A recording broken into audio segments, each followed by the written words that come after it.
Зохиолчийн Товч Намтар. Монгол Улсын Хөдөлмөрийн Баатар ардын уран зохиолч, соёлын авиа сэтгэлтэн төрийн шагналт доктор, Улсын боловсролын их сургуулийн хүнд профессор, 20 дугаар зууны манлай сэтгүүлч Лодонгийн төдөө нь 1935 оны 2 дугаар сарын 9-нд Говьалтай аймгийн Наран, одоогийн Хайлуун сумын Гүү бариач багийн нутаг Өвөр замын бууц гэдэг газар төржээ.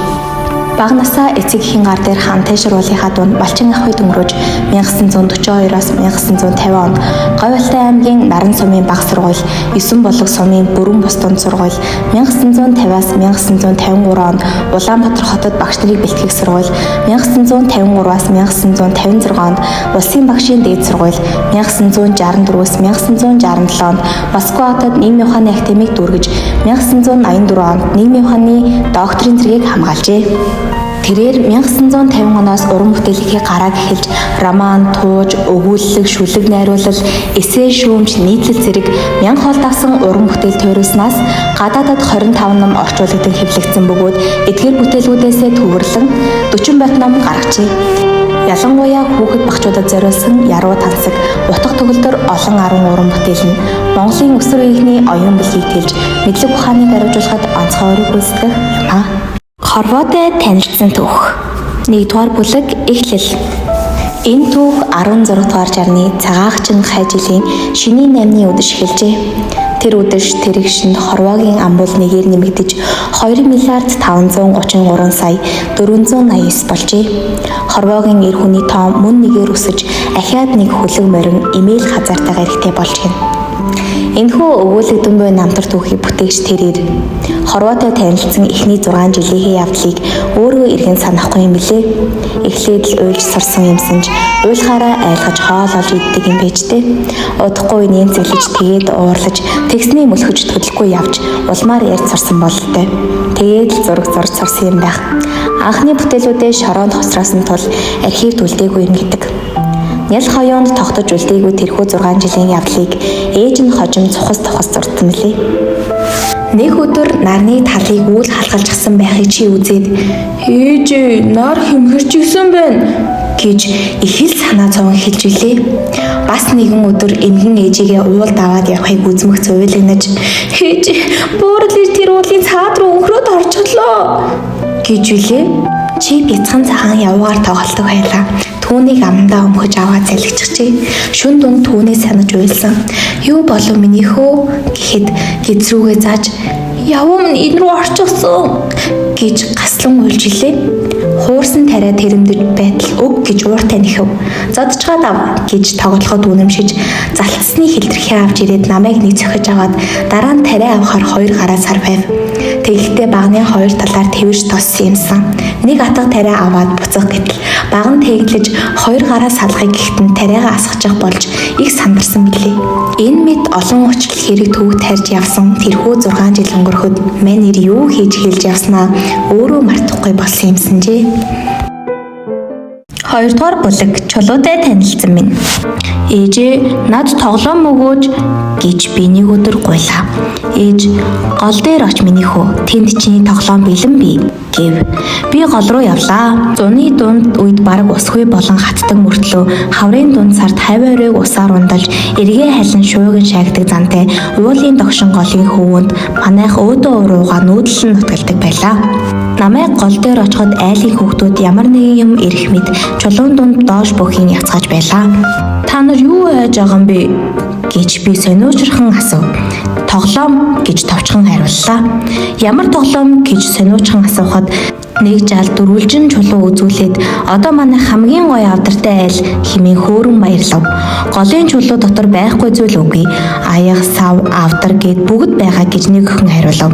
Би ч тэдэнтэй нэгдэн хайгуул хийж чулуун дотор бүдчин явж хөлөө шалбалж уйлахад нэгэн охин "Чулуу ууртай шүү, эвтэйхэн гიშгэж яв" гэж сануулan хэлв. Би ч өвдсөндөө биш тоглоом олдохгүй байна гэхэд чиний хажууд нэг морь байна. Авч үзвэл морьтой адилхан хэлбэртэй чулуу байв. Олсон морио хараад урамшин өдийд хонь хотолдол гол дотор тэнэж хормой дүүрэн чулуутай болон буцаж явхад ээж намайг хараад инээмсэглэн өнгөрөв. Миний авчирсан чулуун дунд бүхий л зүйлс байлаа. Бид ингэж өглөөнөөс орой болтол чулуугаар элдв зүйлс хийж айл гэр болон тоглодог байлаа.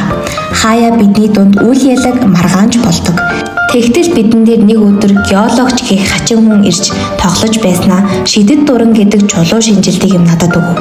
Түүгээр чулуу шинжилж үзвэл маш тодорч харагдах хажээ. Нэрээ шидэд дуран бололтой. Ийхүү нэг өдөр дэггүй шар чулуугаар чи ингэж тоглодгүй юм. Чулуу чин тоглоом биш зэвсэг. Чулуугаар дүүгүрдэж тулай хараалгаж болдог юм гэв. Бид нар тэгээ чулуугаар зэвсэг хийх болов уу? Бид чулуугаар хонь, үхэр, зурам хулган руу ч бэлэн чулуу шиддэг боллоо. Ингээд өндөр уулийн ориглоос ч чулууг доош өнгөрүүлдэг болов. Чулуугаар малын хашаа хороо барьдгийг мэдэв. Хожим сургуульд ороод чулуун зэвсгийн үе гэж багшаас сонсов. Тэгээд чулуугаар зөвхөн бийж биш хүн төрлөختөн өөрөө хороотой танилцсныг ухаан мэдэж билээ. Бүр хожимын чулуугаар хөшөө дурсгал босгодгийг мэдлээ. Нутгийн маань өндөр давааны аманд эцэг дээдсийн өв дурсгал хүн чулуун хөшөөнөөс эхлээд аваа Пушкины хөшөө хүртэл чулуугаар буцсныг үзээд би чулуунд бүрч бишрэн дурлаж билээ. Аяа чулуу чи ертөнцийн хөрсөн дургасан хатуу цэцэг юм лээ. 3 дугаар бүлэг дуутай танилцсан нь. Аав нэгэн өдөр авдрынхаа ёроолыг уудлан дотроос нь нарийнхан шараалаг хөндий мод гаргаж ирлээ. Тэр хулсан савааны бөөрөн дээр нь хідэн нүх гаргасан харагдаж байна. Удалгүй хулсан савааг хөндлөн барьж нүх бүр дээр нь дарж уруулаа цорвойлхон үлээж эхэллээ. Эхлээд салхин уяхнаа эсгэрэх мэт дуу гарч төдөлгүй огцом өөрчлөгдөж усны урсгал адил болж урд өмнө нь хизээ сонсож байгаагүй тийм сайхан дуу гарав. Тэрхүү хулсан саваанаас гарч байгаа дуу нь ой хөвчийн шууган эсгэрэх шиг, цавчин хаднаас булгийн тунгалаг ус хоржигнон буух шиг хөвчийн модон хөхөө донгодох мэд энэ бүх сайхан чимээг тэр хөндлөн модноос л сонслоо. Энэ сайхан чимээг сонссон би тэрхэн агшинд хамаг бүхнийг мартаж гагцхүү аавын минь 13 хулсан саваанаа дэгдэн наатахыг л ажиглан суулаа. Аава энэ юу юм бэ гэж сая ухаан орсон адил гайхан асуулаа.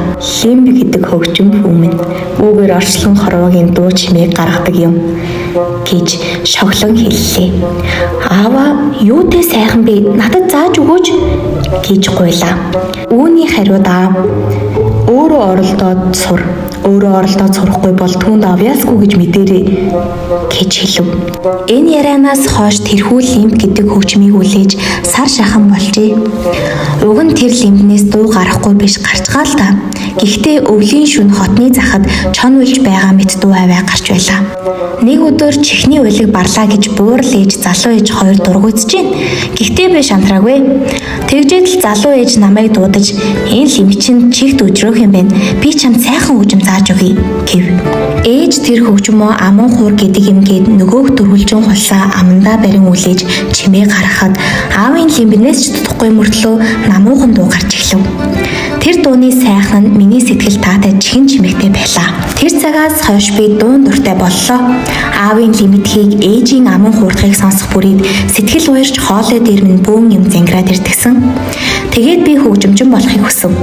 Нах захынд айлшиж очихдоо өөр нэгэн хөгжимтэй танилцлаа. Лазар бэхэлж хооронд нь адууны хялгас татсан тийм хачин юм нах захын авдар дээр байхыг хараад юу гэж шийд болохыг мэдхийн тулд асуугаад тавлаа. Бисант гэдэг юм аа миний дуу гарна гэд нах зах лаазтай талаар нь өөр дээрээ тавьж нумшиг ямаар хөрөөдөж зүүн гарын хурууг дээж доош хөдөлгөж эхлэхэд мөн л урд өмнө сонсоогүй уйхан дуу гарлаа. Миний сэтгэл Бисанзанд өөрийн ирэхгүй автлаа. Аав түүнийг мэдээд надад Бисанз хийж өгөхөөр амлалаа. Хэд хоног Бисанзнаас салхаа байлоо.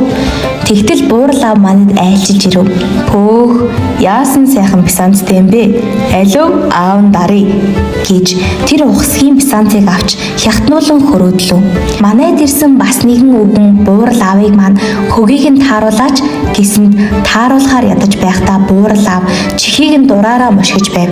Маргааш өглөө босоод үзвээс Бисанзны иш өглөөргаараа хуураад амьгүй могоошог гулж исэн байв. Чихийг хитрхийн мушгиснаас болж их бие нь хугарч гэж нагц надад өгүүллээ. Бисанзаа засуулж авах гэж аймгийн төв орлоо. Аав аймгийн төв дээр мужаа хийж байсан юм л да.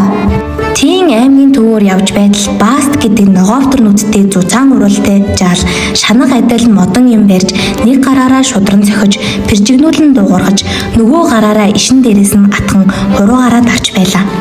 Энэ юу вэ жолоо гэж би асуув. Манлын хөгжим гэж мэдхөө чам шиг нусгайч үүний шанаг гэж андуурна л да хэмээн тэр хүү яжлав. Тэр даруй би түүний шав боллоо. Түүнд би нэг сайн чавх өгч дээр нь хөөхөн шар шил нэмэр болгов. Бас түүний дуртай авч надад багшлах боллоо. Ийхүү Бастийн ачаар хоёр дуу сайхан манлын дэж сураад байтал гай тохиолдлоо. Гарын хурууны чихийг мэдэхгүй тоглож байтал жүнгнэх дуу сонсогдож манлины нэгэн утас нь тасран нисэж отлоо. Баст бид хоёр гаслан уйлав. Манлины утас хөдөө газар олдохгүй гэдгийг Баст мэдэж байжээ. Үнэхээр утас олдохгүй байлаа. Тийхүү надад хөгжимжин болох хаз дутжээ. Яг тэрхүү манлины утас тасрах үед хөгжмнөөс сонирхолтой нэгэн юмтай учрав. Тэр бол зураг байлаа. Зураг хөгжмийг ялж би хөгжмнөөс зураг дурваад дахин түүнтэй учирсангүй. Тэгээд би ааваасаа дор лимбиг хагас дотоо дуургадаг төдийгөөр хөгжмийн боловсролоо дуусгасан юм. Гэвч би хорвоогийн уйхан дууг хөгжмөөр дамжуулан мэдэрснээ үл мартав.